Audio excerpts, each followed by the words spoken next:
We are within 10 days of the NFL draft kicking off. So, as a result, I'm going to continue my series here on my favorite landing spots for some of the top prospects in this 2022 draft class. Last week, we were talking about some wide receivers. We only got through about half of them, though, because there's so many great wide receivers to talk about. We talked about 4 last week. If you missed last week, we were talking about Garrett Wilson, Treylon Burks, Jamison Williams, and Drake London. So if you missed that video, along with the running backs and the quarterbacks, go check those out. You can find them on the Footballguys YouTube channel somewhere over there. But this week, we're going to be talking about 5 more receivers. I know last week, if you did watch last week's video, I said we were going to talk about 3, but there are 2 more names that I just want to give a quick shout out to. I'm Hutchinson Brown from Footballguys. I'm at TYFMNFL on Twitter.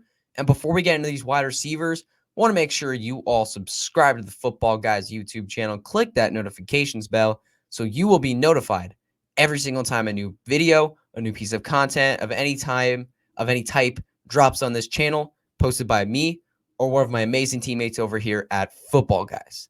So without further ado, let's jump into these wide receivers, starting with the wide receiver right next to Garrett Wilson. I mean, let's talk about Chris Olave in Ohio State, standing at 6'1", 188 pounds, will be turning 22 in June, so he'll be 22 right before the 2022 season kicks off. My favorite landing spot right now for Chris Olave, obviously it might not be my first spot because I would love Green Bay for every wide receiver. I'd love some landing spots for every wide receiver. But I do want to make them all different because I want to give you guys different perspectives on different teams that could be looking wide receiver. So Chris Olave, if it's not really Green Bay, I would love him in New Orleans. Just give him another great separator because he'd be standing along Michael Thomas, who's an amazing route runner. Give him, just give Jameis Winston 2 great separators that he can depend on. And look, if Michael Thomas, feel like people would see Chris Olave as the clear number 2 option, which if Michael Thomas really comes back and steps up, he will be. But if Michael Thomas just really doesn't come back right and he really isn't working out, the Saints might just move to Chris Olave and say, you know what? You're our number 1 now. And I feel like because people are going to see him as the number 2, you're going to get a bit of a value potentially in rookie drafts and in redraft leagues. Like, you're going to get a bit of a value there. So Chris Olave in New Orleans, I would really, really like it. And look, Michael Thomas, even if he ends up being the number 1 receiver immediately, he's like 28, 29 years old. He's nearing 30. Like, he's not going to live forever, He's not going to be there forever. And the Saints could look quarterback in 2023 if Jameis Winston really does not prove it to them this year. I mean, Chris Olave would be right there, ready to take over the number 1 role, and potentially even with a new great quarterback from this 2023 class. So let's move on here. Let's talk about George Pickens. Georgia standing at 6'3", 200 pounds. He just turned 21, so super, super young. He is just an absolute monster. He's just an absolute monster. He's just such a powerful wide receiver. And there are plays where, it's a run play. And it's not even going to his side.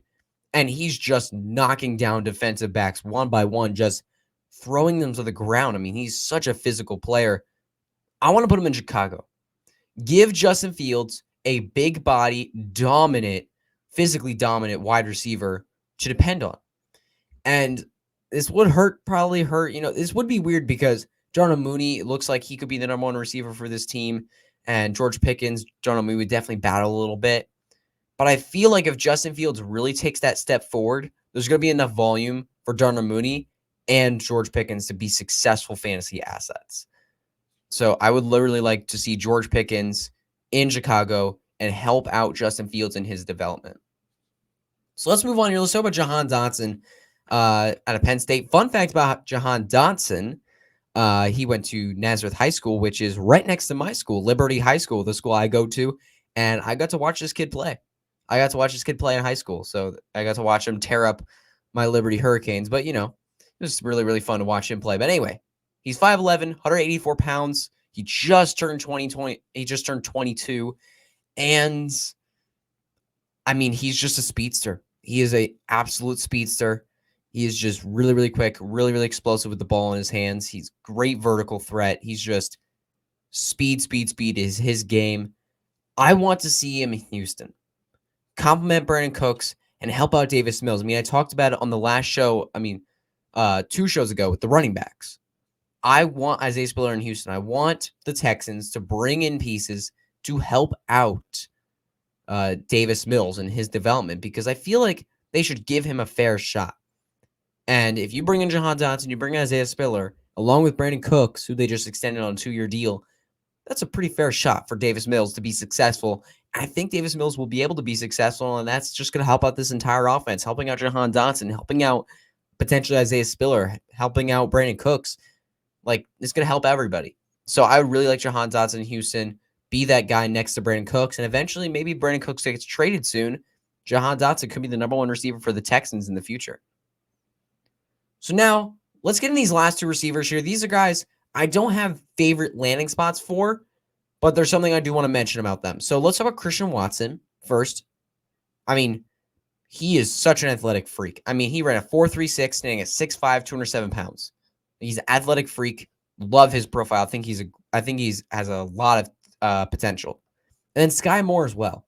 Ran a 4.41, has great yards after catch ability, and I love his hands. He just does not drop any ball that you throw at his way. I like both these guys. So it's not necessarily for me, because I think they're both like more sleeper picks for this NFL draft, more potential type players. So it's not really about where they land necessarily, but it's about if an NFL team spends a 2nd-round pick on them, because they're not going in the 1st round. But if an NFL team spends a 2nd-round pick on one of the, I mean, if they were to go to the 1st round, that'd be incredible.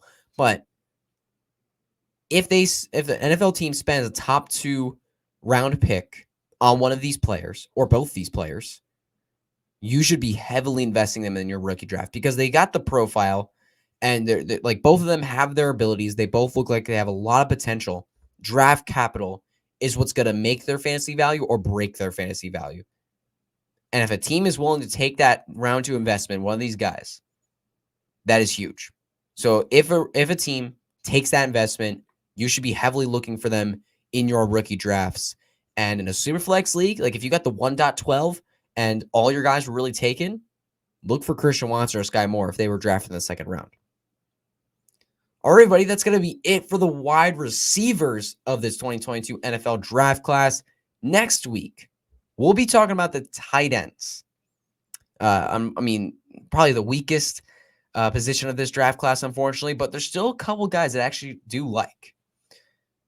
But before I go, make sure you all subscribe to the Footballguys YouTube channel. Click that notifications bell so you'll be notified every single time a new video, new podcast, a new piece of content of any type drops on this channel, either by me or one of my amazing teammates over here at Footballguys. See you all next week with the tight ends.